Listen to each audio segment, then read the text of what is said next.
सोयगाव येथे नवसाला पावणाऱ्या ग्रामदैवत भैरवनाथ महाराज यात्रोत्सव सालाबाद प्रमाणे चैत्र पौर्णिमेला मंगळवार दिनांक 23 रोजी संपन्न झाला। सोयगाव पंचक्रोशीतील भाविक भक्तांसह जनतेत उत्साह संचारला होता। महाराष्ट्र राज्यात एकमेव देवस्थान भैरवनाथ महाराजांची मूर्ती लोण्यांपासून तयार करण्यात आलेली आहे।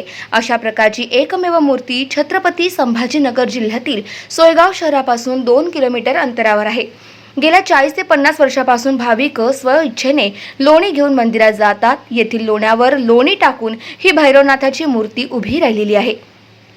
या मंदिराचे वैशिष्ट्य म्हणजे याला नवसाला पावणारा जागृत भैरोबा महाराज म्हणतात।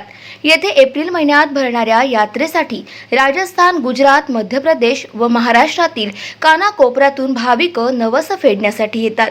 यात्रोत्सवाच्या दिवशी शहरातील आणि पंचक्रोशीतील लाखोंच्या संख्येने नागरिक भैरवनाथ महाराज मंदिरावर नवस फेडण्यासाठी डाळबट्टी तसेच 12 गाड्या ओढून नवस फेडत असतात। भैरवनाथ यात्रेनिमित्त महाराष्ट्रासह गोवा, गुजरात, मध्य प्रदेश येथील भाविक सोयगाव मोठ्या संख्येने येतात।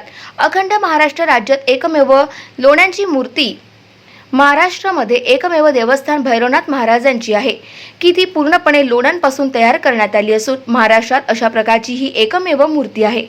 गाव माझा न्यूज करिता विजय चौधरी, सोयगाव, छत्रपती संभाजीनगर।